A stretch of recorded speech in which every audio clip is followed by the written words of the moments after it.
Our journey begins more than 14,000 kilometers from the United Nations in Papua New Guinea as we look at the Sustainable Development Goals, which aim to transform our world by 2030. The 17 goals were adopted at the UN General Assembly by 193 member states in 2015. The objective: produce a set of universal goals that meet urgent social, economic, and environmental challenges facing the world. What makes these goals different? Each goal is dependent on the other goals. These goals are universal, integrated, and transformative. The last goal focuses on the importance of partnership between the government, the UN, development partners, civil society, faith-based organizations, youth groups, communities, and the private sector. Despite the many challenges of life in Papua New Guinea, the government and people of PNG are making great efforts toward the SDGs. Progress will be made only if we work together. We begin with one woman working tirelessly to feed her family. Her name is Susan, and today Susan is in a field tending to her crops as her husband fishes nearby in the ocean. For Susan, her 4 daughters, and husband, their crops are at risk as the sea level rise affects the salt level in the soil. This means less access to a variety of food and a greater risk of stunting for her daughters. Susan says she's seen a rise in the sea level and also in the sea temperature here. There are fewer fish, she says. There is no reliable transport infrastructure here either, so the family often skips going to health facilities, even though malaria is rampant. Children are often delivered at home without acknowledging the risk. Two to 3 hours. Making matters worse, diarrhea is common here, as proper sanitation practices are rare.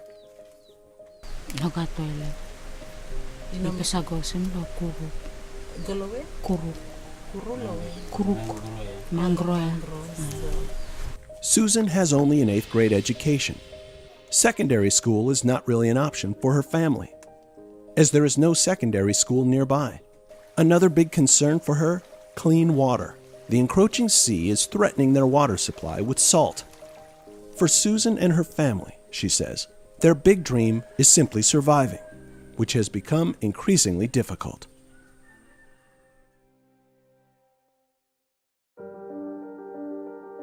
Moving to Enga Province, we meet Benny Pundi, a subsistence farmer with 2 wives and 6 children. Health problems are common here because the nearest hospital is far away.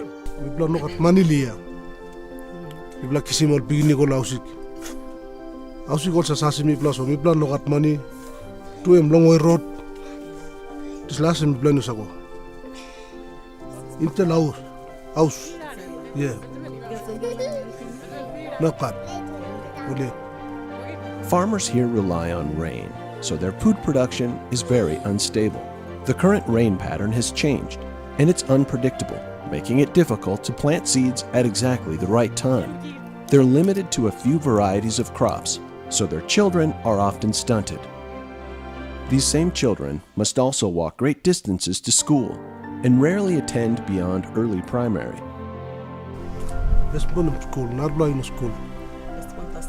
Yeah. No school close to you. There's a school of Muripia.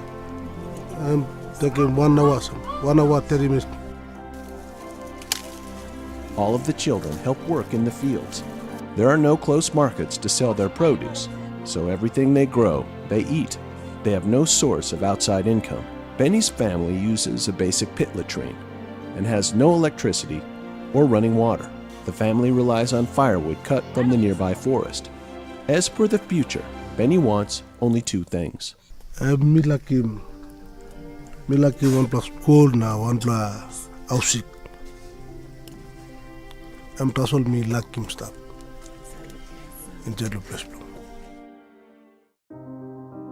And finally, we move to the capital of Port Moresby and the 5-mile settlement. My name is Dorothy Robert. My age is 39 and I have 6 children. Dorothy runs a small food stand she sets up outside her house each morning. I made my barbecue, selling drinks, sausages, sometimes selling betel nuts. They have no garden, so they need to purchase all their food. Dorothy is the only person working, so the family is always suffering from a lack of cash. Her husband has other wives and many other children. He gives her no money. This means her children often skip meals, which leads to stunting. There is also no money to buy school supplies, school uniforms, and lunch, so some of the children don't attend school. In the settlement, everyone uses pit toilets, and washing areas are in poor condition when they exist at all. And the water is cut off frequently. Violence against women is a serious issue here.